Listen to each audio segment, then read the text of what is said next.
Vamos então dar início ao segundo evento do ciclo de palestras, né, sobre saúde mental para os estudantes de engenharia da Universidade Federal do Fluminense. Eu me chamo Júlio César Bispo Neves, sou professor do Departamento de Engenharia de Produção da UF de Niterói, e hoje nós teremos a presença dos nossos colegas, o pessoal do UF Acessível, né? Teremos a presença da Rafaela, da Natália, do Alan. E antes de passar a palavra para vocês, eu gostaria de antemão agradecer a participação de vocês, tá? Agradecer a disponibilidade, a oportunidade que vocês estão dando para a gente de vir ter essa conversa aqui com a gente, tá bom? Fiquem à vontade. Boa noite a todas e todos. Vou me descrever para que todos consigam me ver. Eu sou uma mulher de cabelos escuros, compridos, de pele clara e uso um óculos de grau. Estou vestindo uma blusa rosa clara e estou sob um pano de fundo branco.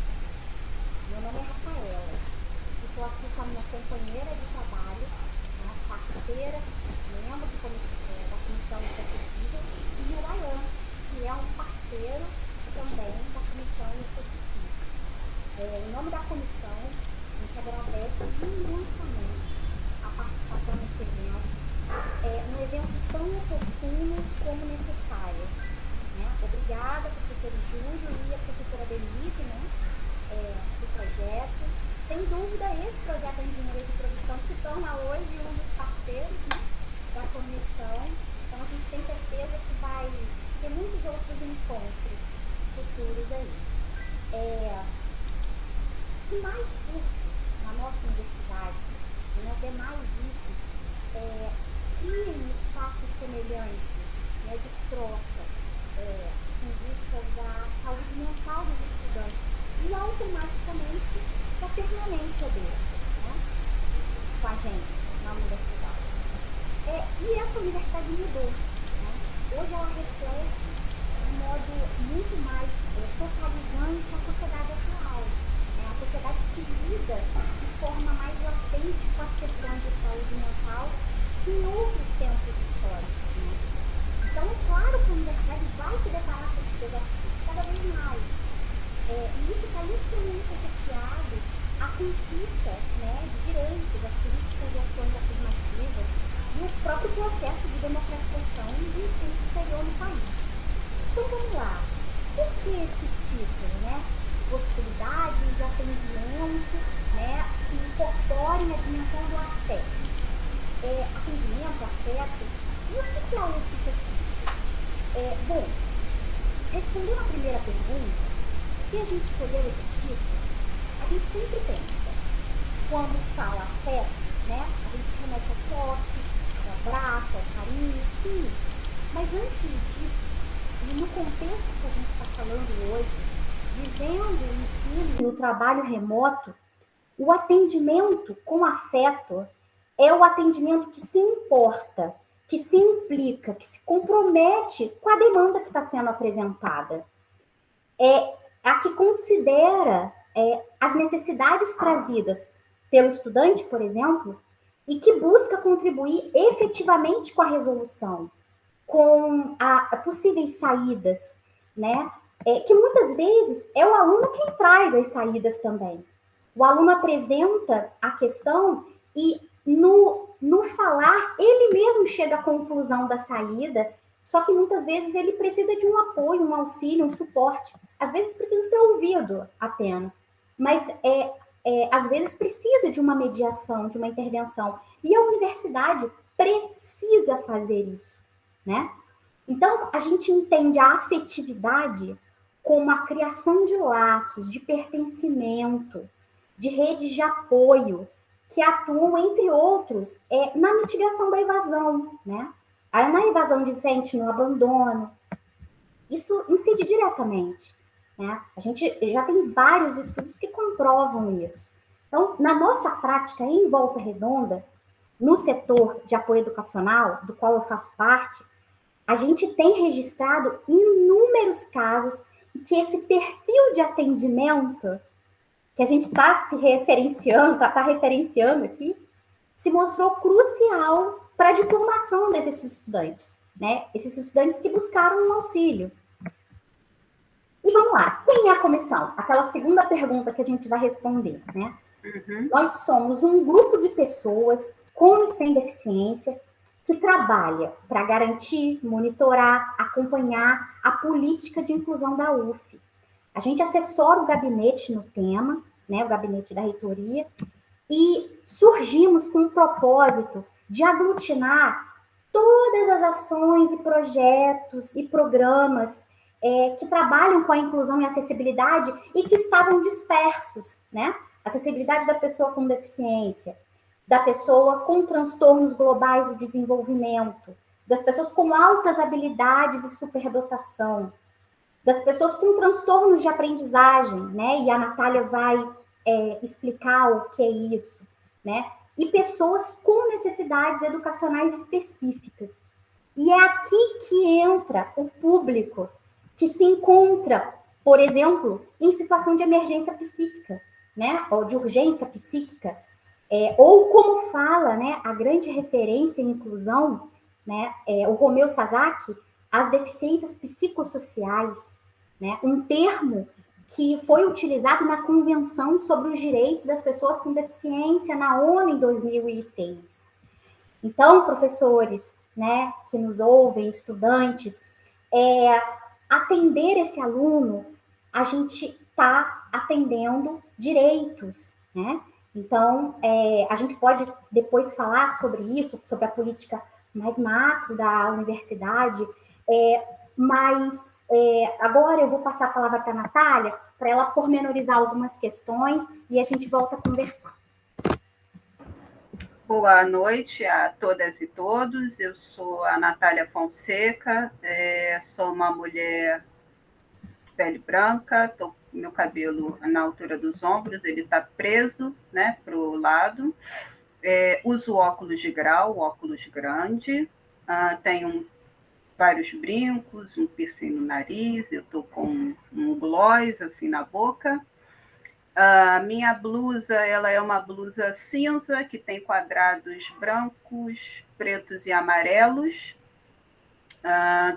Ao meu fundo, ele está desfocado, mas eu tenho uma parede azul, né, e um armário.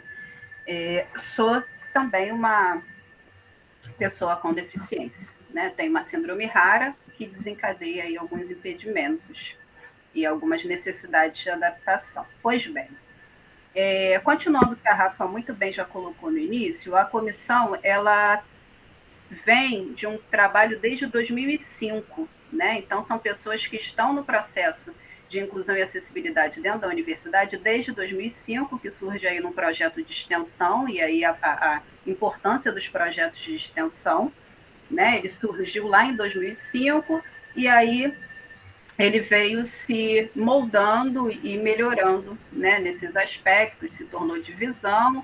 Dessa divisão existe, e aí é um ponto importante a se falar, existe a divisão de acessibilidade e inclusão da universidade, que atende exclusivamente à graduação, que é o Sensibiliza, né, que é um ponto de apoio em Niterói. Lá em Volta Redonda tem o SAI, agora é SAI, né? O setor de apoio educacional. Então, surgiu ali, e aí a gente desdobra para um GT, que em 2019 é criada a política, o Plano UF Acessível e a Comissão UF Acessível. Esses direitos, né? Quais são esses direitos?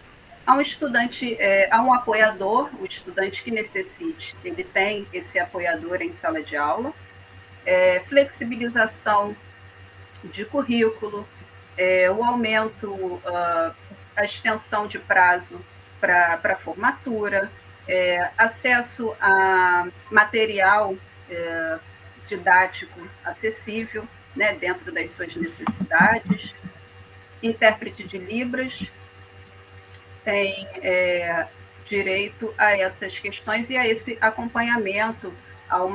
Existe também a bolsa específica para estudantes com deficiência, né? E é importante dizer que esse estudante apoiador, ele também recebe uma bolsa para fazer esse acompanhamento, né? E aí, dentro desse público que é atendido, a gente tem algumas especificidades desse público, que são as pessoas com deficiência, né? Deficiência física, a gente tem a deficiência visual, a pessoa cega, baixa visão, deficiência auditiva, pessoa surda, os ensurdecidos, né? Deficiência intelectual e a deficiência múltipla. A gente tem, dentro dos transtornos globais do desenvolvimento, ele é dentro dos transtornos globais do desenvolvimento, né, que são distúrbios. Vou fazer aqui um parênteses, tá? O que eu vou falar aqui são termos assim técnicos e médicos que nós, enquanto pessoas do movimento, na luta, né, pelos direitos das pessoas com deficiência, nós entendemos que são termos muito medicalizados, mas a gente precisa passar esse conhecimento a vocês, até para que vocês tenham ciências dos seus direitos, né? Mas eles colocam as pessoas como pessoas doentes, isso é muito ruim. Infelizmente, esses termos ainda são usados, né? Então, eu preciso fazer esse parênteses aqui, né? Para nós, isso numa perspectiva social, isso é uma injustiça cognitiva, o nome, mas, reitero, vocês precisam ter ciência, né? De quando forem buscar os seus direitos, quais os termos que vocês vão encontrar. Então, o transtorno global do desenvolvimento, ele é tido, né, como um distúrbio nas interações sociais, ele se manifesta na infância, pode ter alguma questão de estereotipia ou não, e aí quem está dentro do transtorno global do desenvolvimento, por exemplo, é o espectro. Antes era tido como espectro autista, que vocês podem encontrar, ainda podem encontrar denominações como síndrome de Asperger, mas é a pessoa autista, né? Ela está dentro do transtorno global do desenvolvimento. A gente tem o TDAH, ele não está dentro do transtorno global do desenvolvimento, ele é considerado um distúrbio de aprendizagem, que também é um termo muito ruim de ser usado, mas é o termo que se usa tecnicamente, infelizmente, e na lei, né? Que é um transtorno neurobiológico, ele tem causas genéticas, ele também vai aparecer na infância, ele tem uma questão de déficit de atenção, né, uma hiperatividade, e isso pode impactar no processo ali, no desenvolvimento dessa pessoa. Outra que também é considerado um distúrbio de aprendizagem é a dislexia, né? A dislexia é uma questão em leitura, né? Esse processo de leitura, e não tem absolutamente nada a ver, as pessoas fazem uma associação muito errada de pessoas burras, pessoas que não sabem. Gente, isso é um erro, porque não existe burrice, não vou nem entrar nesse, senão vou ficar aqui falando dias. Mas, enfim, e aí tem a dislexia, que é uma questão na leitura, né? E essa questão da escrita, o reconhecimento das letras e desses símbolos. E a gente tem também, na UF a gente ainda não teve nenhum caso, mas também tem, por exemplo, a disgrafia, né? Que também é considerado um distúrbio neurológico, e aí é uma questão caligráfica, né? O processo da escrita é diferente da dislexia, o processo da escrita, né, ele também traz algumas implicações. Nath, oi.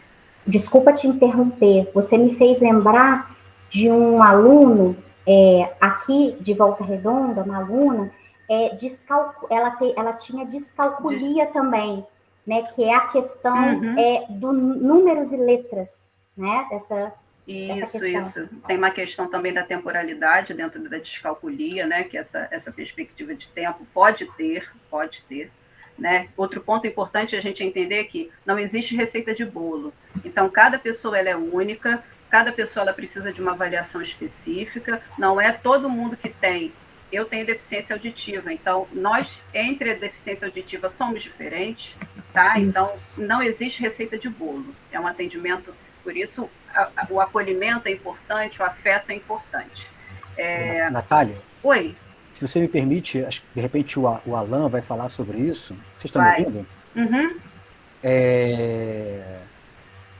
Na questão dos transtornos também, ou dos distúrbios, né, tem as questões da comorbidade, né, porque isso também tem esse fator, né, o que a gente fala que é o pacotinho, né, às vezes a pessoa, ela tem um transtorno de déficit de atenção e pode ter também alguma outra coisa associada que torna também indivíduos, que assim, a pessoa fala assim, você tem transtorno de déficit de atenção, e aí bota no pacote transtorno de déficit de atenção.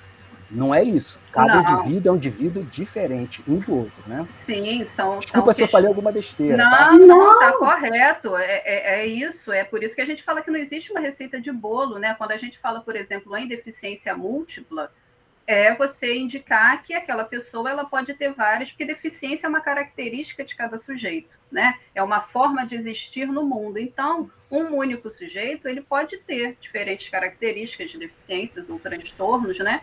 E pode estar associadas entre si. E aí tem a questão da necessidade educacional específica que entra a saúde mental, que o Alan vai esmiuçar para a gente isso muito bem, né? E aí, para a gente finalizar essa primeira etapa, aí o Alan fazer a sua apresentação, a sua fala, a gente tem aqui, de repente, não sei se é melhor passar para o final e o Alan emendar agora, ou a gente passa agora, por quê? A Comissão FEAcessível, ela elaborou, ano passado, um guia, chama-se Ensino, Documentos e Mídias Acessíveis. Nesse documento, eu vou tentar, deixa eu ver se eu consigo fazer isso aqui. Nesse documento, a gente elaborou, a gente traz questões de como você pode preparar um material acessível, né, como eu falei, do material didático. A gente fala sobre práticas dentro da sala de aula. E aí tem esse quadro aqui, vocês estão vendo? Está visível para todo mundo? Sim. Pois bem, esse é um quadro aqui que a gente fez visível, e aí agora eu vou fazer a descrição, tá? O que nós temos aqui? Nós temos uma tabela, tá? Essa tabela ela tem colunas, e aí nós temos apresentação de conteúdo. Vou fazer um item, por exemplo. Flexibilização, adaptação e essencialização do currículo. E aí nós temos colunas. Essas colunas e essas siglas que dentro do guia, e aí é importante dizer que esse guia ele está em formato acessível a todas e todas as pessoas, acessível no sentido de acessibilizar a pessoa com deficiência ao conteúdo. A gente tem essas colunas, e nessas colunas nós temos legendas de acordo com a deficiência. A primeira coluna, nós temos deficiência intelectual, que é o DI. Né? Então, ajuste do plano de disciplina, e aí a gente coloca marcadores, que são rostos, do que são práticas interessantes dentro daquela deficiência, ou dentro daquela especificidade, ou transtorno. Uhum. Né? Esse é um guia que ele passa por constante revisão. Então, quando a gente tem alguma indicação, seja de docente, seja principalmente, fundamentalmente de estudante, como a Rafa falou, o nosso trabalho é a partir de demanda dos estudantes. Então, olhou e falou, olha, isso aqui não está bom, a gente muda. Isso aqui funciona, a gente mantém. Né? É um processo sempre aberto de troca, porque, repetindo, não é linguagem, não é receita de bolo, Uhum. né? A gente precisa falar sobre isso. Eu não sei se a Rafa quer fazer alguma complementação para a gente passar para o... Vou pontuar duas coisas, na verdade. Ia ser duas coisas rapidinho. É isso aí, o documento está em construção, né? Então, a gente tem no documento o e-mail para que vocês possam mandar para a gente, tá? A sua contribuição, a sua experiência, né, na adaptação de algum conteúdo, né, ou de vivência com um estudante, né, com deficiência. Eu acho que isso enriquece demais nosso material, que é nosso mesmo, que é da universidade. E eu vou pontuar que Natália, ela não falou isso, mas eu acho muito importante. Natália é formada, mas está também estudante, porque está na segunda graduação. Então, é isso. Assim, ela está aqui com a gente, ela é estudante, ela conhece o cotidiano né? As agruras, né? Os dias de chuva, né? Que a pessoa com deficiência vive, né? Todos os dias de chuva no Gragoatá, né? Depois, no final, se ela puder falar disso, eu acho que é muito importante. Então, é isso, assim, nós estamos aqui com uma estudante e eu sei que agora muitos estão nos ouvindo, então é isso, pessoal, a gente tem que arregaçar as mangas e construir essa nova universidade a cada dia. Passando aí para o Alan. Acho que, Alan, agora, depois a gente for para a apresentação, porque a gente ainda vai ter um tempo no final para trocar, né, muita coisa, e aí, para finalizar, dizer esse primeiro bloco, que os estudantes que precisam de um apoio, acolhimento, a gente tem o site da Comissão Fê Acessível, a gente tem as redes e tem a divisão, que é o Sensibiliza, né? E o Alan vai dar também as orientações, os caminhos, especificamente na saúde mental. Alan, seja muito bem-vindo e obrigada aí pela parceria. Alan é do SPA, inclusive, do curso de psicologia também, e atua como psicólogo na universidade. Alan, se me permite, antes de passar a palavra para você, eu vou pedir a Natália e a Rafaela para depois passarem esses links. Sim. Para que a gente possa colocar nas descrições aqui do vídeo que claro. vai ficar disponível no YouTube. Tá bom? Tá. Passo agora, já no Alan, chat. Desculpa, agora com você. Boa noite a todos, obrigado pelo convite. Gostaria de parabenizar a iniciativa, né, do ciclo de palestras Saúde Mental dos Estudantes de Engenharia. Eu, como psicólogo da universidade, percebo essa necessidade, né? E estou aqui um pouco para contribuir com vocês. Vou fazer minha descrição. Eu sou um homem branco, cabelos pretos, um pouco abaixo da orelha, barbudo. Ao fundo eu tenho uma biblioteca, uma estante cheia de livros, uma biblioteca branca, os livros coloridos. E estou aqui para a gente falar um pouquinho sobre saúde mental dentro e fora da universidade. Eu vou colocar uma apresentação e, como a Natália falou, né, meu lugar de fala é como servidor da universidade, psicólogo clínico, atuando no serviço de psicologia aplicada, que é a clínica escola da graduação em psicologia. A UF tem 4 graduações em psicologias, espalhadas, né? Uma em Niterói, que foi a inicial, depois Rio das Ostras, que foi a seguinte, Volta Redonda e Campos, né? Dentre os cursos aí é o que tem mais capilaridade no interior também. Eu vou colocar uma apresentação aqui para que vocês também possam ter acesso a alguns endereços também de site, de Instagram, para ter mais informação depois. Então, eu tenho aí encomenda, né, de falar sobre as possibilidades de atendimento em saúde mental dentro e fora da UF. Meu e-mail está aí, caso alguém tenha necessidade de entrar em contato. Deixa eu colocar aqui para uma forma que seja melhor. Então, pensando aí a saúde mental, né, é um tema que hoje em dia a gente tem visto de uma forma mais recorrente na mídia, principalmente após o início do Covid-19. Quem diria a gente vê propaganda falando sobre saúde mental hoje em dia na televisão. Em 2013, né, mais de 190 países, né, membros da Organização Mundial de Saúde, adotou o Plano de Ação de Saúde Mental de uma forma abrangente e que reconhece o papel essencial da saúde mental na obtenção de saúde para todas as pessoas. E justamente pensar a saúde mental de uma forma ao longo da vida, né, alcançando a equidade por meio da cobertura universal de saúde, e enfatiza justamente a importância da prevenção. De acordo, né, com a Organização Mundial de Saúde, a saúde mental é um estado de bem-estar, no qual o indivíduo é capaz de usar suas próprias habilidades, recuperar-se do estresse rotineiro, ser produtivo e contribuir com a sua comunidade. Então, não é tarefa fácil, né?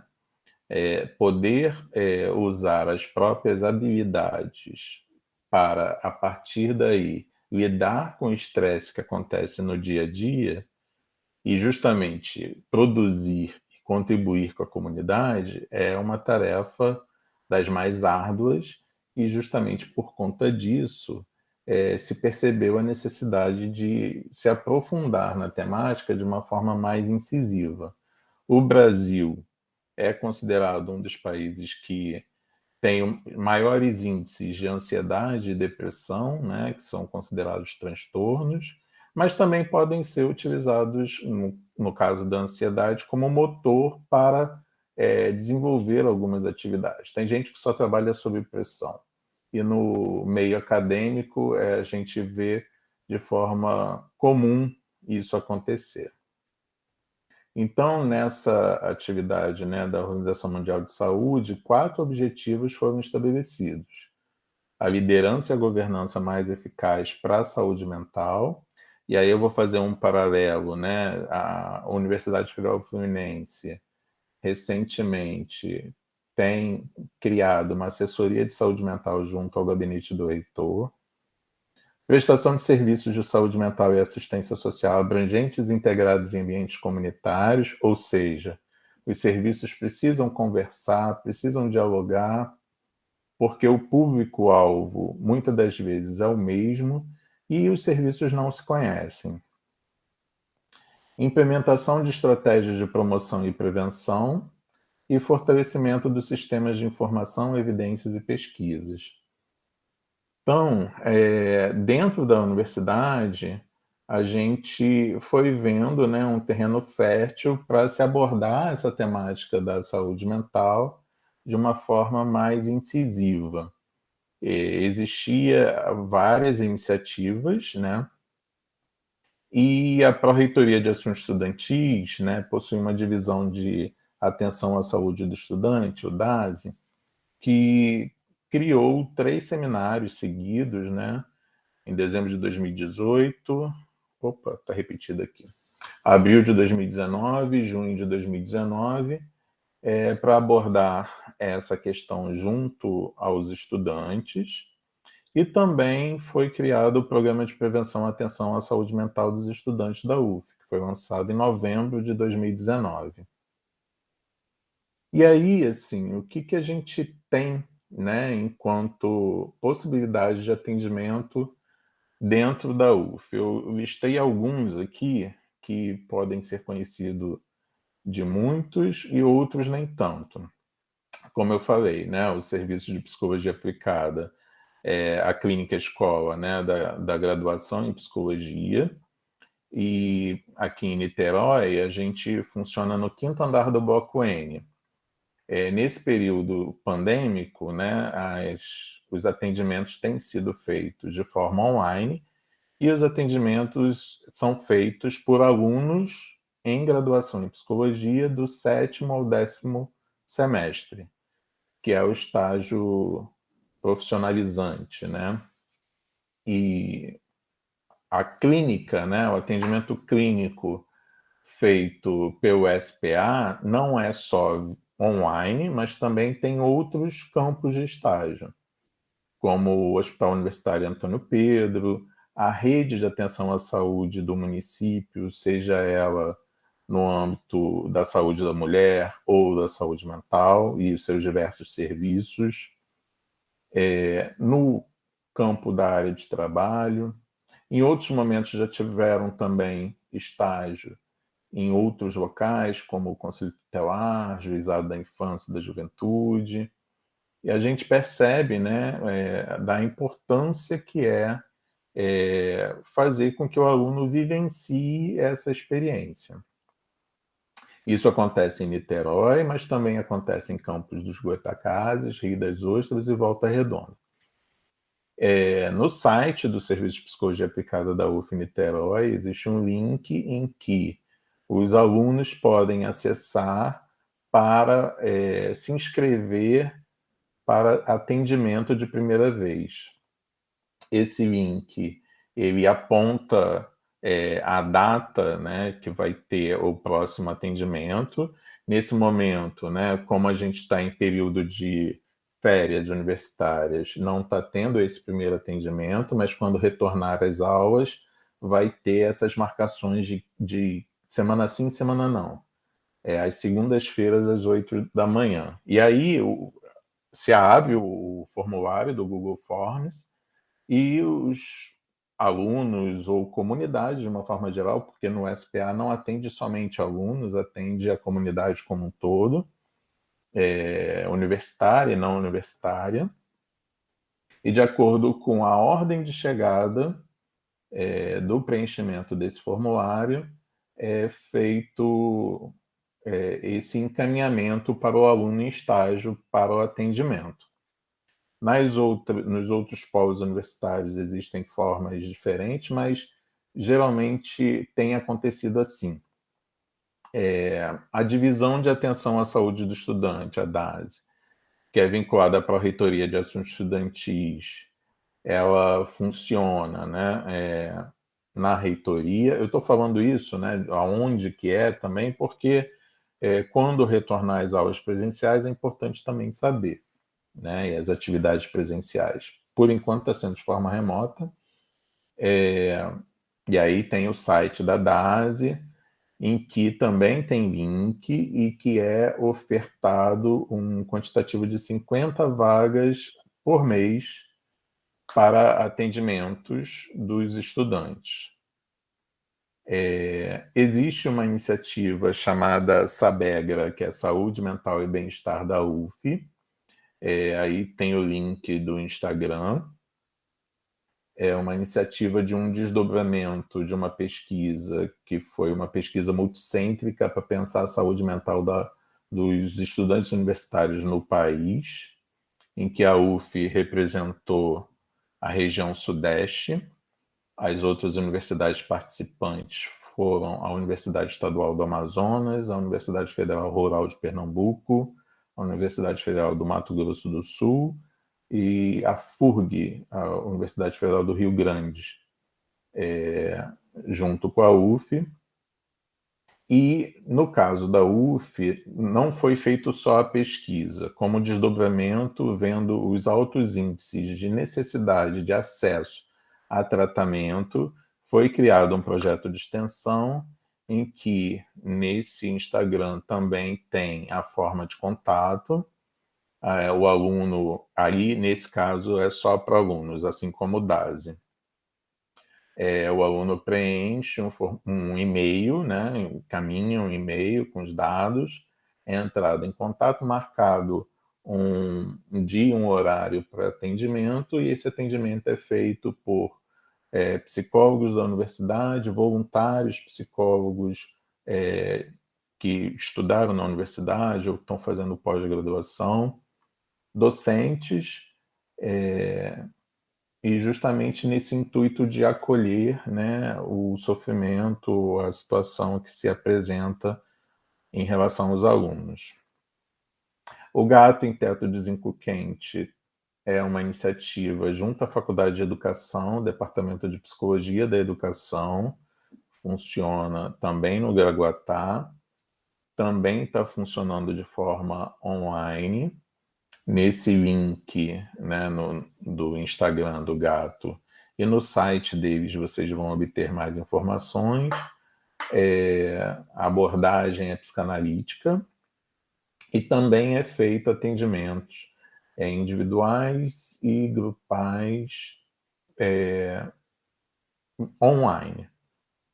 O projeto NIX é um projeto junto ao Instituto de Biomedicina, tem orientações principalmente para a questão do abuso, né, de medicamentos, de álcool e outras drogas, e a dificuldade em dormir, do sono.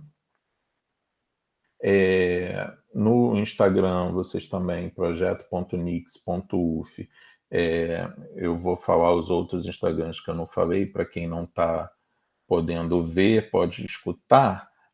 @sabegra.uf, @gato teto de zinco quente. Então, o projeto Nix é @projeto.nix.uf e também oferta atendimento psiquiátrico, além do acolhimento psicológico. O DASE também tem 2 psiquiatras lotados e vários psicólogos também disponibilizando atendimento. O FACES, que é o Fórum de Ações Coletivas em Saúde Integral, é uma iniciativa desdobramento do 2º Seminário Setembro Amarelo da universidade, em que vários atores de dentro da universidade perceberam a necessidade de se criar um fórum de ações coletivas para se pensar a saúde mental dentro da universidade e juntar esforços e iniciativas em que a gente via várias possibilidades, né, de interseção.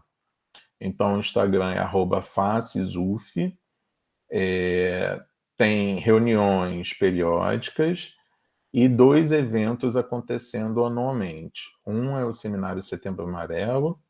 Esse ano aconteceu de 20 a 24 de setembro, em que foram abordadas questões relacionadas à pandemia, vacina, luto e luta por direitos que possam ser acessados, e a gente teve, né, uma semana inteira de atividades online, tem apresentação de trabalhos e várias iniciativas vinculadas ao FACES, como a Associação Niteroense de Apoio à Vida, a Felicidade Interna UF, e projetos de extensão dentro da universidade de diversas formas. E a outra atividade que a gente tem feito, começou esse ano, ano que vem, provavelmente vai ser em janeiro ou fevereiro, um momento em que a arte produzida por alunos, técnicos e docentes possa ser exposta no perfil do Instagram, seja por música, por audiovisual, né? o visual, o desenho, performance, e essas 2 iniciativas são gratuitas, né, a participação, e está lá disponível para quem quiser ver e quiser participar. E uma outra atividade que eu coloquei aqui foi uma atividade de extensão voltada para o atendimento de mulheres, né, em situação de violência de gênero. Né? E aí o e-mail de contato é cuidardemulheres@gmail.com, e é feito o atendimento psicológico por alunos de graduação de psicologia, por alunas, né, já formadas, né, pela UF e estão fazendo pós-graduação, e técnicas também.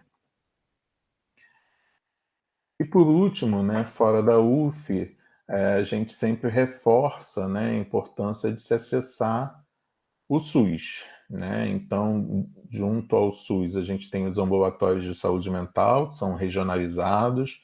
O que eu estou falando como regionalizado? Geralmente fica um ambulatório, um grupo de bairros do município. Então, a cada quantidade X de bairros existe um ambulatório de saúde mental vinculado, em que tem profissionais no âmbito da saúde mental, psicólogo, psiquiatra, terapeuta ocupacional, musicoterapeuta, dependendo da localidade, que vai ofertar, né, a atenção especializada para aquelas pessoas que estão em sofrimento.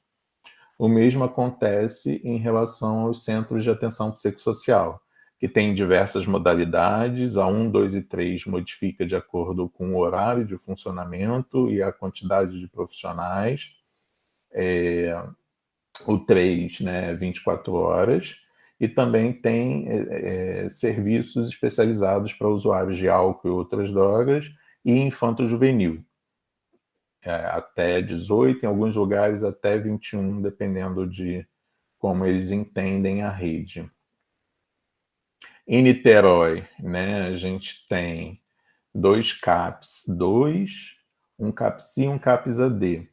O CAPS é Herbert de Souza no centro, a Casa do Largo, que era no Largo da Batalha e agora está em São Francisco, o AD, que é para usuários de álcool e drogas, né, outras drogas, que fica no Fonseca, e o CAPSI, que era no Ingá e agora está em Vital Brasil, próximo à Policlínica Sérgio Arouca. No SUS também a gente tem os hospitais psiquiátricos. Em Niterói existe no SUS, né, o Hospital Psiquiátrico de Jurujuba, que atende às situações mais graves de emergência, em que muitas vezes o SAMU ou o bombeiro vai levar para o hospital psiquiátrico para ter o uso de medicamento, uma recepção, eles até chamam de Serviço de Recepção e Intercorrências, SRI, para justamente naquele momento mais grave. E aí, assim, o hospital psiquiátrico ele deve ser acionado como última possibilidade, esgotado todas as outras possibilidades da rede de saúde mental, né? Então, em último caso, quando a situação é muito mais grave, aí sim, lá você vai ter psiquiatra 24 horas, por ser um hospital psiquiátrico, e a possibilidade da internação, que geralmente é de curta duração. O SAMU e os bombeiros, né, são serviços que também...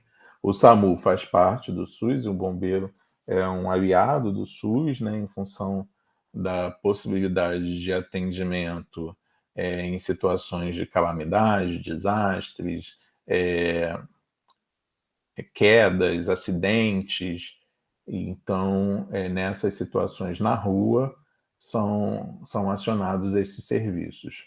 Além disso, a gente tem o Centro de Valorização da Vida, que é um serviço humanitário, não governamental, é a única instituição não governamental que tem um tridígito no país, funciona em mais de 120 locais. Em Niterói, a gente tem no centro de Niterói, Piratininga, mas também tem outros polos da universidade, como Volta Redonda, Rio das Ostras.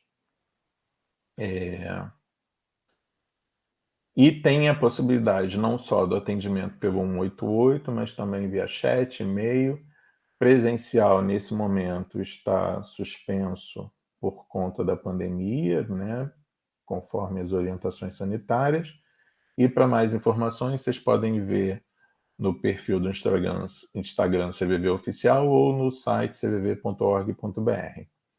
E, além disso, também tem os serviços de psicologia aplicada em outras universidades, sejam elas públicas, como a UFRJ, a UERJ, a Rural, seja elas privadas, né? Aqui em Niterói a gente tem a Anhanguera, Maria Tereza, Estácio e Universo, Universidade Salgado de Oliveira, que também tem graduação em psicologia e que também tem o serviço de psicologia aplicada.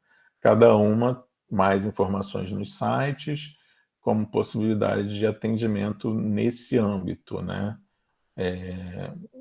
Atendimento psicológico feito por alunos em supervisão de estágio, assim como é feito na UF. É mais para iniciar o debate, para a gente poder estar conversando um pouco mais, né, sobre essas iniciativas, e espero que fique aí disponível, né, para os alunos, que eles possam acessar em qualquer momento. E estou aqui disponível para tirar dúvidas, enfim, para a gente estar conversando um pouco mais sobre o acesso, né, em relação a tratamento no âmbito da saúde mental, entendendo que em qualquer momento da vida a gente pode precisar. Assim como em qualquer momento da vida a gente também pode virar uma pessoa com deficiência, né? Então, é importante ressaltar isso, né? Porque a gente nunca sabe quando que vai precisar. Contigo, Júlio. Ok, Rafaela, pessoal. quer complementar? Alan, eu só queria pontuar que esse último rol de auxílios que você colocou das universidades particulares, né? Você citou várias delas. Eu sei que, pelo menos aqui em Volta Redonda, essas universidades oferecem esse serviço a baixo custo, né? Existem taxas, mas são taxas em relação aos serviços particulares bem inferiores, né? Mais acessíveis em termos de valores. Você confirma isso aí em Niterói? Isso. O que acontece? O aluno ele precisa aprender a cobrar pelo serviço, mas como o serviço é um serviço escola, então a taxa geralmente é ilusória, né? De acordo com o que a pessoa pode pagar, inclusive em alguns tipos de estágio na Universidade Federal Fluminense, na Universidade Federal do Rio de Janeiro, na Universidade Estadual do Rio de Janeiro e na Rural também há cobrança de taxa, mas é valor de R$1, R$2, R$3, R$5, e esse valor é revertido para melhorias da qualidade do serviço dentro da universidade. Não é uma privatização, é uma forma de fazer com que o aluno aprenda a falar sobre dinheiro com o paciente, cobrar, mesmo que seja um valor ilusório, né? Nesse sentido, é uma forma de ensinar essa questão também. Então, isso acontece nas universidades privadas também, com valores módicos. Tá? Eu agradeço muito, Alan, pelas tuas explicações.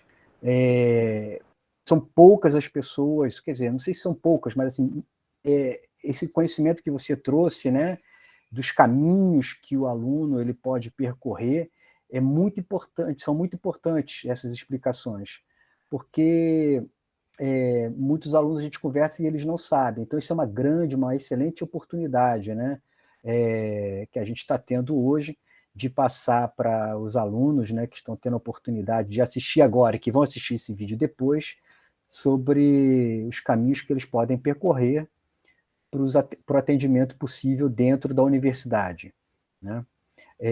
Eu gostaria de pedir a participação da Maria Isabela, perdão, e do Pedro, se eles têm alguma pergunta para o UF Acessível, né? Pedro, Maria Isabela. Eu tenho uma pergunta que acho que é para todos, né? Tanto para a Alan quanto para o UF Acessível. Eu estou terminando o meu curso, né, de engenharia e estou fazendo um TCC justamente sobre saúde mental de estudantes de graduação. E acho que, assim, foi um tema que eu só me deparei com a importância dele quando eu comecei a estudar. Eu não tinha percebido. E eu acho que isso é uma questão particular, talvez até do campus de engenharia ou dos cursos de engenharia, que a gente não está acostumado a falar sobre esses assuntos, né? A gente não tem disciplinas sobre isso, por enquanto, né? Tá começando a disponibilizar algumas disciplinas optativas que falam mais sobre questões sociais até, ou questões de saúde mental mesmo. Mas assim, aí, perguntando a percepção de vocês, né, sobre isso. Como é que é a demanda de cada curso em relação a tanto esses serviços de atendimento que a própria comissão pode falar, né, de atendimento social, a pessoas com deficiência, ou mesmo a atenção sobre saúde mental, se tem discrepância em relação a diferentes cursos, né? Se vocês percebem isso, essa procura mesmo. Só assim, para eu iniciar, porque a pergunta do Pedro vai muito numa questão que eu queria colocar aqui, que assim, isso é um trabalho de todo mundo, inclusive do corpo docente da universidade. Né? Então, quando o Alan coloca ali os caminhos, o corpo docente, o corpo técnico dos cursos, ele tem que estar ciente que ele precisa acolher também esses estudantes. Né? A gente estava conversando em off que o estudante ele vem com a sua demanda, em algum momento ele pode ser atendido pela universidade, mas quando retorna ao seu curso, ele não é acolhido. Então, é um papel fundamental, né, que o docente esteja ali, seja para acolher esse estudante que já foi pré-atendido, ou seja para acolher o estudante que precisa desse encaminhamento. porque é uma figura central também nesse processo docente, a coordenação, a direção, fundamental. E aí, eu vou lhe dizer, o Alan, eu tenho, acho que pode falar mais sobre essa perspectiva de busca de demanda, né, e a Rafa, ali a perspectiva em Volta Redonda. Agora, eu fundei o coletivo, né, o CAAD, que é o Coletivo de Estudantes com Deficiência, e eu vou lhe dizer, todos os cursos. A gente não tem um curso que seja mais, que segregue mais, ou um curso que acolha mais. Infelizmente, numa perspectiva geral, todos segregam. Todos colocam assim à parte, sabe? Minimizam o sofrimento, seja um sofrimento físico, seja um sofrimento psíquico. Quando o Rafa diz do dia de chuva, que é uma correlação que eu faço, que para nós, a universidade todo dia é um dia de chuva, né? Porque você imagina um dia de chuva para chegar no Gragoatá. Ele tem um terreno acidentado, ele é todo cheio de paralelepípedo, ele não tem acessibilidade, ele tem terra e tem mato por todos os cantos, e quando chove fica todo empoçado. Então você vai descer do seu ônibus, abrir o seu guarda-chuva, você vai se molhar, você vai pular poça, você vai pular terra, você quase vai cair e derrapar no paralelepípedo, até você chegar à sua sala de aula. Para nós, todo dia é um dia de chuva. É sempre um dia de chuva. Então. Chegou na sala de aula, vou até interromper a Natália. Chegou na sala de aula, não tem a carteira acessível. Você tem que buscar a cadeira acessível, né? Chegou na sala de aula, o professor tá falando de costas, quando você precisa fazer leitura labial. E é infinito, né, Nath? Desculpa. Sim, não, excelente a complementação. É o estudante que é cego, e aí o professor passa no quadro. A gente teve um caso assim: olha, esse mapa assim, assim, assado. O estudante é cego, não descreve o mapa. E aí, trazendo para uma questão de saúde mental, eu sei que é difícil a gente procurar ajuda. Sei, muito difícil. Digo isso porque eu faço acompanhamento há muitos anos, né, pela minha condição de pessoa com síndrome rara, e agora também porque eu peguei Covid e passei um período aí bem duro dentro do CTI. Então, a gente falar sobre isso é muito difícil, né? Porque a gente está numa sociedade extremamente competitiva e você tem que estar sempre feliz, sorridente e produzindo o tempo todo, né? Você não pode dizer, olha só, eu preciso de um tempo para mim, né? Eu mesma tive que me convencer disso, né? E agora eu falo mais abertamente sobre essa questão, porque, por exemplo, até hoje eu sonho eu acordo sobressaltada achando que eu estou dentro do CTI. Eu acho que tem os médicos em volta. E aí, quando a gente chega a essa questão da saúde mental, o acolhimento, por exemplo, dentro da sala de aula, o estudante, sim, ele pode ter alguma questão dentro da sala de aula. Ele chegou com a ansiedade, ele chegou, né, com estresse, ele chegou com uma síndrome de pânico, ele precisa ser acolhido. Não é dizer, olha, isso é coisa da sua cabeça, né? Você é maluco, que a gente ouve. O acolhimento é fundamental, né, Ela? Você quer complementar nesse sentido de... Porque é fundamental esse processo de estar junto ali, dos docentes também, né, e da coordenação. Inclusive, existia uma proposta inicial do ex-pró-reitor de graduação, que agora é diretor da Escola de Engenharia, né,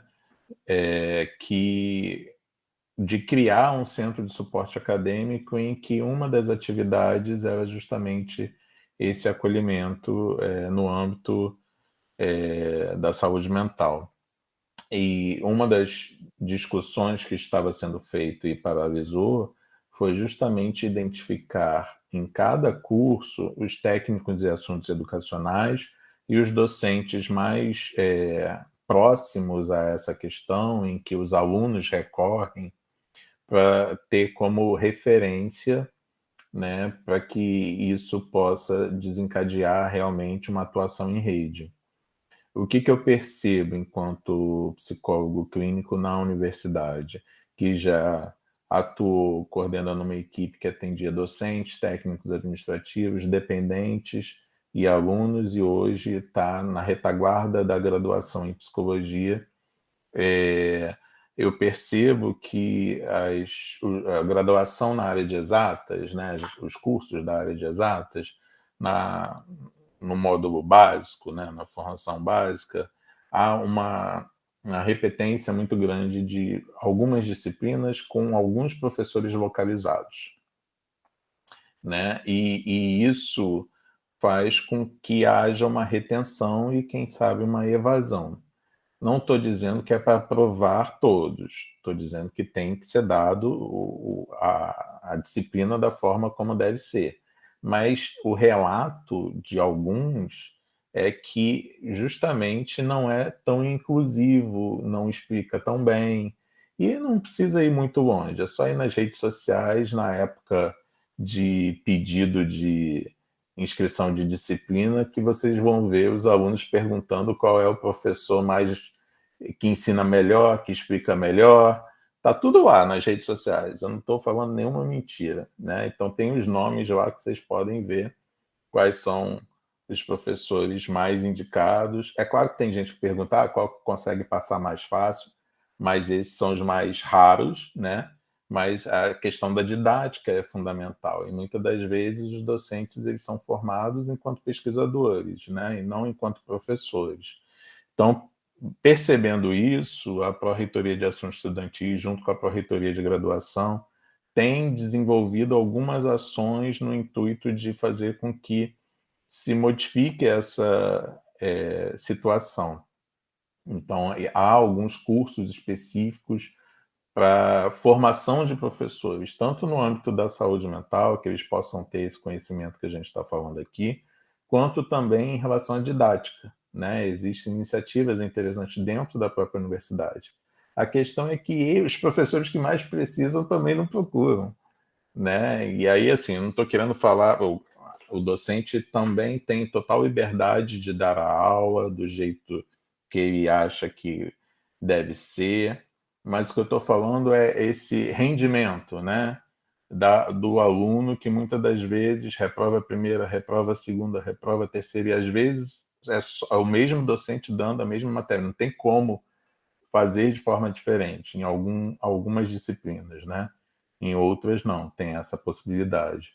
Então a gente percebe que isso também causa um sofrimento, e esse sofrimento precisa ser falado institucionalmente, e não somente entre os alunos, né? Nesse sentido. E aí eu estou falando de docência, mas tem o inverso também.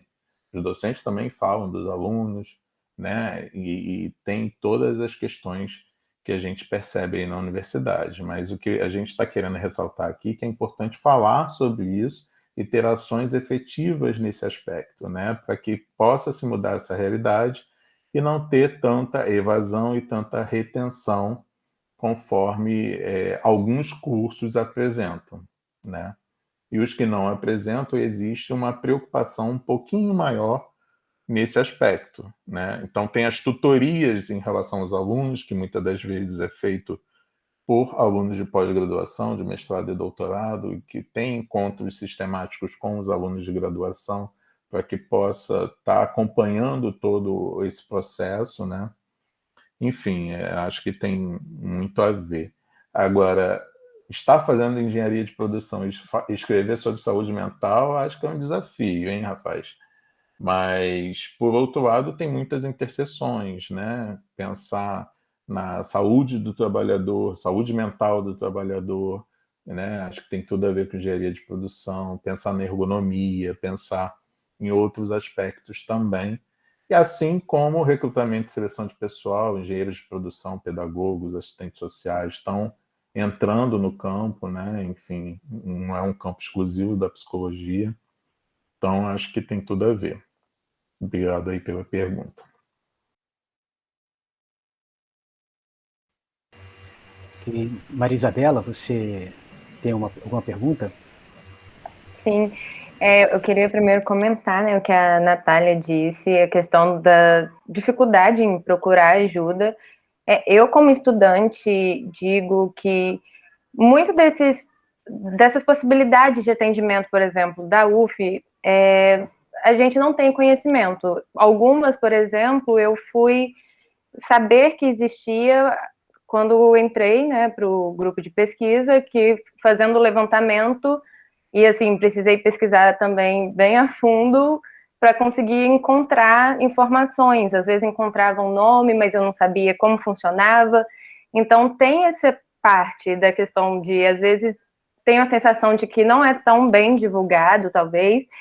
E quando diz também a questão do aluno, da questão dele procurar, é uma coisa que nós até comentamos no nosso grupo, né, de pesquisa, que até entre amigos, assim, pessoas do meu convívio, muito se fala sobre as dificuldades, os problemas que a gente vê, apontam várias situações que poderiam melhorar e trabalhar naquela questão, mas quando a gente promove algum encontro como esse, a gente percebe que tem uma presença baixa, as pessoas falam muito em off, mas não tem uma aderência, sabe? Não participam. Então, eu acho que tem alguma questão no meio desse caminho que impede, porque em grupos é muito conversado e quando abre um espaço não se fala sobre.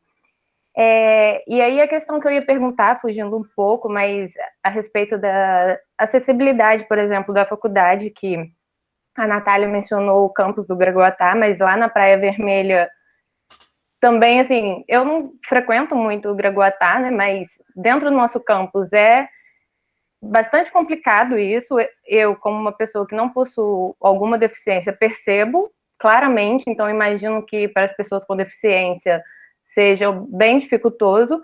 E eu gostaria de saber se, em relação, assim, proporcionalmente, há um número de evasão muito grande por parte dos alunos com deficiência, comparado aos alunos que não possuem deficiência, entre outras questões, acessibilidade, essas dificuldades, como foi mencionado, em relação, às vezes, com a aula em si, com relação ao professor, o espaço, entre outros. Tem, assim, um número grande, é notório, ou esse ponto, pelo menos, os alunos têm uma permanência, não interfere diretamente na questão da permanência na universidade?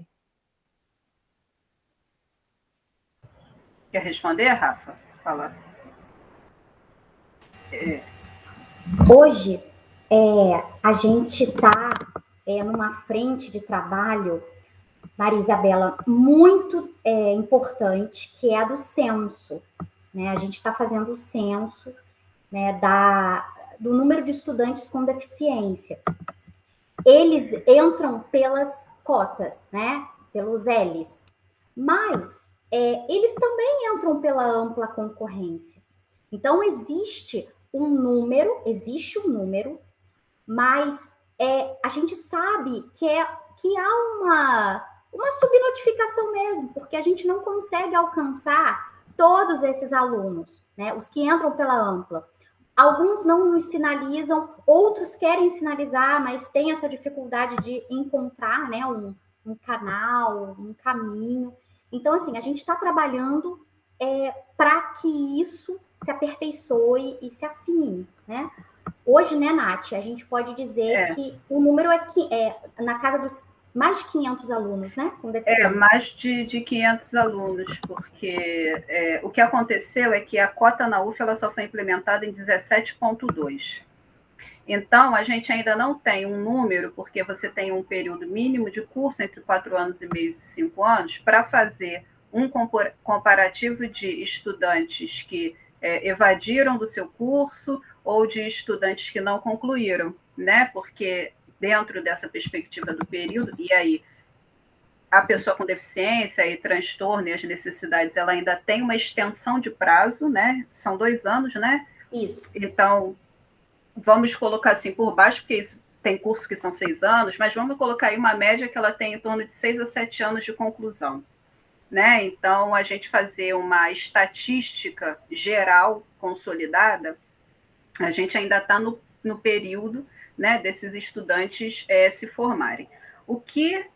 A percepção que se tem é que, inclusive, essa baixa adesão, Maria Isabela, é o medo de assédio. Existe um receio muito grande, né, das pessoas com deficiência de se identificarem, dos estudantes que estão com as suas questões de saúde mental, os transtornos do desenvolvimento. é perceptível um receio de buscar esse auxílio ou de se identificar o receio de sofrer assédio, seja um assédio moral, né, seja o bullying dentro da universidade. Então, a gente, ao longo do caminho, a gente às vezes encontra pessoas com deficiência que nunca falaram e nem querem ser reconhecidas. Uma questão, Natália, uma questão do estigma também, né? Que acaba sendo... o estigma que é colocado em cima, né? Apontado como aquele é crise, aquele é maluco, aquele tem deficiência, né? E veja, não estou dizendo que a universidade é excelente, não, porque não é. O campus, a acessibilidade nos campos da universidade são terríveis. Hoje, inclusive, tivemos uma reunião falando sobre isso. Já existe um mapeamento, tá? A SAEP fez um mapeamento, inclusive na comissão a gente tem a Maria Helena e o professor Sérgio, que são arquitetos e urbanistas, e a Maria Helena, ela é arquiteta da SAEP, né? São ativos nessa questão. Foi feito um levantamento. A questão agora é implementar, né? É um orçamento milionário. E aí, aqui eu vou fazer um parênteses. Eu sou uma pessoa que gosta muito dessas... O caminho da Praia Vermelha é um caminho que tem uma execução terrível, não é o projeto. A execução daquele caminho, ele é terrível, porque se vocês repararem, ele foi construído, tem espaços que dão a lugar nenhum. Tem caminho que termina em meio fio que não tem rampa. Então, quer dizer, foi desenvolvido um projeto, gastou-se dinheiro por uma execução terrível, péssima, é uma execução que foi muito ruim, né? E são questões que precisam ser vistas para ontem. Dentro do cenário que a gente tem, né? A gente, inclusive, estava falando, antes de começar aqui, os valores exorbitantes, por exemplo, de compras, né? Que a gente está num período aí você entra, a gente vai falar, aí entra a questão orçamentária, que teve corte, que não tem dinheiro, vocês entendem? Gente, é muito cansativo. Tem o raciocínio lógico do que a Natália está falando. Tem a questão investimento e custo, né? Investir em inclusão é investir em desenvolvimento e inovação. Só que isso é um novo paradigma, né? Então, existe a visão, né, muito retrógrada de que para que eu vou gastar com inclusão e acessibilidade? É custo, tem outras coisas para gastar. Né? Inclusive dentro dos próprios... Isso é geral. Aí a gente volta à questão do Pedro. Quais são os cursos? Por exemplo, quando você vai fazer o layout dos cursos, né? Existem cursos que não abrem mão de ter, num andar, 15, 20 gabinetes. Só que 15, 20 gabinetes no andar faz com que aquilo ali fique uma passagem minúscula, inacessível, que não passa com a cadeira de rodas.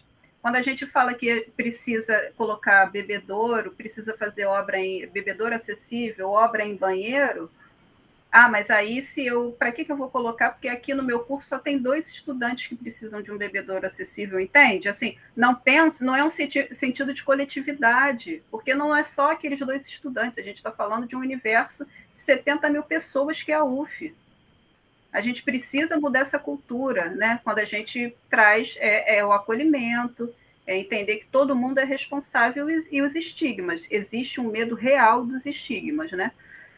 A gente vem tendo, eu particularmente dentro dessa movimentação com os estudantes tentando trabalhar isso. A comissão tem um trabalho excelente, a Rafaela é uma referência desse trabalho em Volta Redonda, e que bom que isso está gerando, né, frutos. Esse aqui, com certeza, é um encontro que vai gerar muitos frutos, a gente tem certeza disso, e todo encontro que tem assim é uma esperança, né, de que, olha só, a gente está caminhando, né, a gente não está... as coisas não estão perdidas, né, está indo. E aí, eu não sei se vocês têm mais alguma pergunta, porque tem a oficina de desenvolvimento, que acho que é importante, indo em encontro ao que a Alan falou sobre formação. Deixa eu só fazer uma observação. Sim, claro. Que a questão da acessibilidade também ajuda aquele docente idoso, aquela aluna ou docente grávida, né? É para todos, né? E a gente está falando de uma universidade que tem um dos maiores quantitativos de alunos do Brasil. A gente está falando de uma cidade de médio porte. Se juntar todos os alunos, técnicos administrativos, docentes, comunidade atendida, é muita gente. Então, usar a ciência a favor da universidade também, não somente para fora. Legal. Legal essa fala do Alan, né? Deixa eu fazer se puder fazer uma intervenção. Acho que esse movimento, né, ele é um movimento que tem que realmente continuar, porque nós temos instalações muito antigas, né? Isso não é desculpa, evidentemente. Tive a oportunidade de trabalhar, né, antes de entrar na carreira docência, eu fui responsável de ergonomia para uma multinacional em nível internacional. E uma grande dificuldade que a gente tinha, realmente, nesse caso, eram os projetos que já eram projetos antigos. Então, o esforço para você modificar algo que já existe é muito grande. Uhum. Então, a gente tem 2 caminhos aí que são interessantes, que eu coloco. O primeiro é corrigir o que já foi construído há algum tempo. Para arquitetos, é um desafio para engenheiros, mas a universidade, né? Aqui é o local da ciência, é o local onde a gente desenvolve saberes para buscar essas soluções. Então, esse é o primeiro caminho, é o desafio, que aí envolve outras coisas que já foi falado pela própria Natália. Nós temos questões de restrição de orçamento que são, assim, verdadeiras agressões, né, às instituições de ensino superior nesse país, né? Mas a gente tem que lidar com esse problema, né? A gente tem que fazer as correções das situações existentes. Aí vem um outro desafio, que são as novas instalações, são os novos projetos. Esses projetos, eles devem sair dentro do que há de mais moderno no estado da arte em acessibilidade e desenho universal.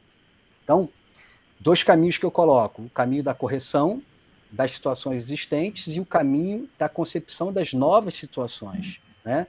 E aí, nesse segundo caminho, eu entendo que aí o papel do UF Acessível, que está sempre vigilante, né, sobre isso, e os demais, né, tem que estar, nesse segundo caminho, ele tem que estar com o olho ali, assim, firme, para não deixar que novas situações sejam implementadas sem fazer as adaptações, né, para que tenha um desenho universal. Só para vocês terem uma ideia, agora, não vou dizer que seja um tema muito recente para a gente, né, mas há pouco tempo o Brasil passou a ter cota. A gente conversou isso até numa reunião anterior, né, Natália e Rafaela.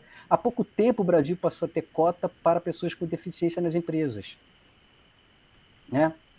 E a classe patronal lutou muito contra isso. E hoje a gente já tem um sistema de cotas para pessoas com deficiência, né? Agora que na nova mudança curricular para os cursos de engenharia, está sendo colocada a exigência do conhecimento, da habilidade em desenho universal. Então, na nova reforma curricular, que os cursos de engenharia sofrerão, inclusive o da UF, e nós já estamos discutindo como fazer a inclusão, né, de desenho universal nas disciplinas do curso. É uma disciplina? Ou será que essas disciplinas, esse conceito terá que entrar em várias disciplinas do curso, no caso específico do curso de engenharia de produção, né?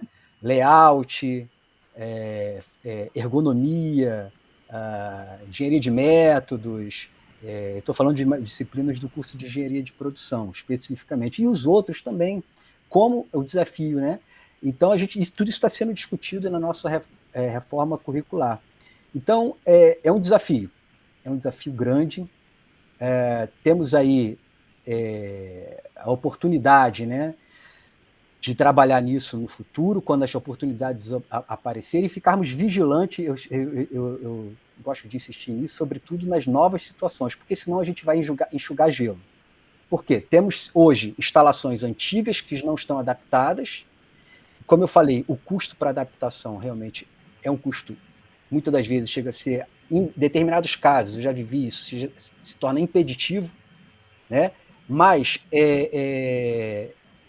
em contrapartida, se a gente nós não estivermos vigilantes nas novas situações, nas situações futuras, nos novos projetos, aí vai ser pior ainda, porque a gente vai ficar enxugando gelo, porque a gente vai ter a entrada de novas situações não adaptadas para as pessoas, né? Então, enfim, eu não sei se a Natália quer falar mais alguma coisa. Não, é porque você está falando sobre isso, esse planejamento para um possível retorno presencial é uma excelente oportunidade para pensar essas questões, né? Porque está pensando em distanciamento, está pensando em reconfiguração, e entender também quando a gente fala de pessoas com deficiência, transtornos, a saúde mental e espaço acessível, salas qual o nome? Laboratório? Não, salas em que as pessoas precisem ficar quietinha, sabe? O momento ali de relaxar. Sabe? Descompressão. Descompressão, relaxamento, mas isso, em algumas situações, a gente percebeu que isso funciona. Então, isso também é o desenho universal, né? Que foi muito bem colocado ali, né? Pelo professor Júlio, pelo Alain. Pensar em acessibilidade, também acessibilizar esse tipo de espaço para que os estudantes possam, né, se acalmar, né, ter um momento para respirar, ter um momento tranquilo, porque a gente sabe que nem sempre a sala de DA é aquela calmaria, né, gente? É uma certa confusãozinha, mas eu acho que era isso. Acho que a Rafa vai falar agora só do curso da oficina, para dar é só para complementar nesse sentido. Então, pessoal, a Comissão UF Acessível vem fazendo oficinas de desenvolvimento docente, né? Então, a gente tem encontros com os docentes que se inscrevem no curso, e lá a gente conversa, a gente exemplifica, a gente apresenta um conjunto de práticas, né? Atitudinais, pedagógicas, comunicacionais. Então, assim, a gente vem lidando com essa frente, e é uma frente muito importante. Agora, nesse mês, a gente vai entrar firme com um curso voltado para docentes, mas também para técnicos, para primeiro atendimento, né? É um SOS, como faz, né? Como fazer, né? Esse primeiro atendimento da pessoa com deficiência, né? Então, assim, a gente atua nesse suporte, né? Nessa capacitação, nessa sensibilização. Para fechar, uma coisa muito importante que a gente não mencionou é a questão do regulamento, né? O regulamento dos cursos de graduação precisa ser revisto, né? Vem sendo, né, discutido isso, existe GT para isso. E uma das nossas frentes de atuação é trabalhar em prol de ter um capítulo específico no regulamento dos cursos voltado às pessoas com necessidades educacionais específicas e pessoas com deficiência e transtornos de aprendizagem. Agora, muitos professores nos procuram e falam assim, poxa, mas eu quero atender o aluno, mas qual legislação eu sigo? Em que eu me amparo, né, dentro da universidade? Bom, a gente se ampara na Lei Brasileira de Inclusão, né, que está acima e é constitucional. Então, existe a Lei Brasileira de Inclusão, então você vai atender esse aluno com base nessa lei. Existe a resolução do INEP para os estudantes com transtorno de déficit de atenção e dislexia, que não são caracterizados como pessoas com deficiência, mas são pessoas que têm o direito de ter um tempo adicional e um acompanhante na prova, por exemplo, do Enem. Então, isso é estendido para o estudante da graduação. Então, é um direito desse aluno. Então, você vai estar seguindo uma resolução do INEP, né, do MEC. A gente coloca isso no guia também. Mas, então, assim, é isso. Existem muitas formas de você flexibilizar, de você atender esse aluno e não se caracterizar em privilégio, de forma alguma. É política de direitos. Então, e é muito importante também que as secretarias dos cursos, os diretores de unidade se envolvam e criem. A gente está vivendo agora o contexto do PDU, né, do Plano de Desenvolvimento das Unidades. Então, assim, gestores criem, fortaleçam espaços como os setores de apoio, né, estudantil, setor de apoio educacional. Isso é um aliado incrível do campus, da unidade. Então, e nesses espaços, a gente pode construir esse elo, né? Essa cultura da inclusão de todo mundo, não só do estudante, da comunidade acadêmica. Então, é hora da gente pensar nisso. O interior tem um setor semelhante em Friburgo, tem em Campos os Goitacazes, em Volta Redonda. Então, a gente precisa fortalecer esse espaço. O estudante, ele precisa lutar por esse espaço, porque é um direito dele. E a política da universidade precisa atuar firme nisso. Né? É basicamente isso. Legal. Eu vou fazer o seguinte, então, obrigado, Rafaela, obrigado, Natália, Alain. Eu queria passar a palavra para que vocês possam dar a última palavra de vocês. Eu encerro da minha parte aqui agradecendo muito a disponibilidade de vocês, de virem falar aqui com a gente. E acho que esses espaços que a gente vai desenvolvendo e que a gente vai tendo oportunidade de trazer esses assuntos e falar sobre esses assuntos, eles servem como uma sensibilização, porque, de fato, para alguns, né, esses temas são assim obscuros no sentido de que as pessoas ignoram esse tema, né, elas não desconhecem esse tema, esses temas que foram tratados aqui, os próprios alunos. Então, na medida que a gente comece a falar sobre isso, né, acho que a gente vai sensibilizando e permitindo que mais pessoas se interessem, que mais pessoas comecem a falar sobre esse assunto, né? Então, mais uma vez eu agradeço a presença, mais uma vez, da Maria Isabela, do Pedro Pitombo, e passo aí a palavra para vocês, para que vocês façam um encerramento do nosso encontro de hoje. Com vocês. Quem quer começar? Passo para você, Nath. Posso ir? Tá. Pode. Então, agradecer o espaço, agradecer essa oportunidade, né, para a gente trazer esse tema, trazer o debate. E aí, aqui eu vou deixar um recado muito específico para as pessoas com deficiência, com transtornos globais do desenvolvimento, com altas habilidades, pessoas que estão aí dentro dessa emergência, né, de saúde mental, pessoas com necessidades educacionais específicas. Dizer a vocês que eu sou uma estudante com deficiência, eu sei exatamente o que é esse caminho dentro da universidade, me formei, estou na segunda graduação e na pós, graças a uma rede que eu encontrei dentro dessa universidade. Agora, o encontro dessa rede, eu tive que me movimentar. E isso dá muito medo, porque a gente tem medo do estigma, a gente tem medo de ser maltratado, a gente tem medo de ser expulso da universidade, de não conseguir, das pessoas não gostarem da gente, passa um monte de coisa pela cabeça. Mas é importante, porque assim, se a gente não faz esse movimento de luta para garantir os nossos direitos, a gente continua em sofrimento. A gente vai continuar em sofrimento.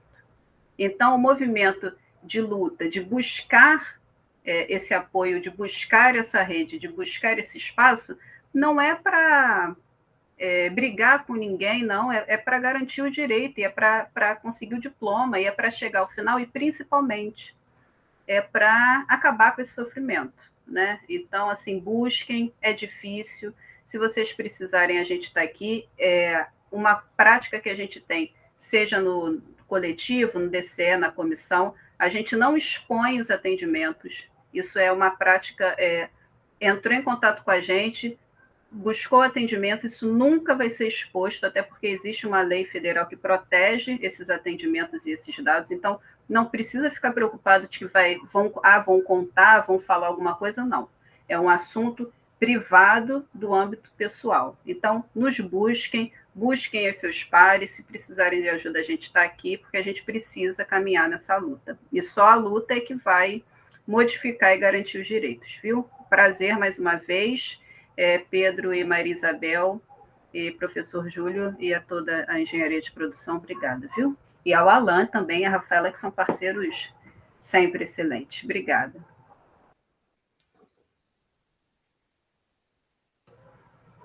Quem vai, Rafa ou Alan? Rafaela. Tá bom. Bom, diante disso que Natália acabou de expor, me faltam palavras, né? Me sinto contemplada. E conte com a gente para caminhar nessa travessia, tá? Vale a pena e muitos outros vão chegar e vocês estão desbravando aí uma grande mata. Isso é muito importante. Agradecer o convite novamente, estou à disposição. É importante assim ressaltar que tanto os alunos, quanto os docentes, quanto os técnicos administrativos também devem buscar informações e não aguardar que as informações cheguem até eles, né? Então, vasculhem os sites, vasculhem perfis de Facebook e Instagram da universidade, vocês vão encontrar muita coisa que está aí, né? Essa questão da comunicação é uma questão que eu já escuto há muito tempo. E eu brinco, né? Quando a gente estava no campus, eu falava com os alunos, não sabia que existia isso. Gente, tem que ler parede. Parede tem um monte de coisa grudada. Vamos ler parede. Agora, no ensino online, né? Gente, vamos entrar no site, vamos entrar nas redes, vamos buscar. Vocês vão encontrar muita coisa também, né? Enfim, acho que o desafio está dado, né? Eu pude trazer aqui algumas iniciativas. Acho importante persistir na busca, perguntar se tiver interesse, mandar e-mail, colocar lá no Messenger e por aí vai, né? Então, nesse sentido de um convite aí a conhecer a universidade nas redes também, não somente no aspecto físico, né? Que tem muitos alunos que nem conhecem, né? Já vai 4 semestres sem conhecer, mas de poder fazer com que entender que a universidade é muito mais do que a sala de aula, né? Então, existem projetos de extensão, projetos de pesquisa, e que são fundamentais tanto quanto o ensino, né? E esse é o nosso diferencial enquanto Universidade Federal, pública, gratuita, de qualidade, e que essas modificações, essas barreiras possam também acontecer no sentido positivo do termo, de modificar essas barreiras para ser acessível e também aumentar a nota, porque o MEC também vê isso nas avaliações dos cursos, e a gente perde muita nota por conta disso, né? Então é importante rever isso também, né? A gente tem professores titulados, a gente tem muita coisa boa e tem muita coisa a melhorar também. Então aí fica o convite de se pensar uma UF mais inclusiva e que TCCs, projetos possam ser revertidos para dentro da universidade. Obrigado.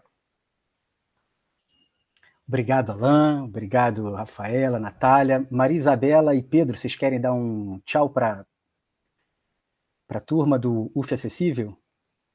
Eu gostaria de reforçar, né, o muito obrigado por terem disponibilizado o tempo para estar aqui com a gente.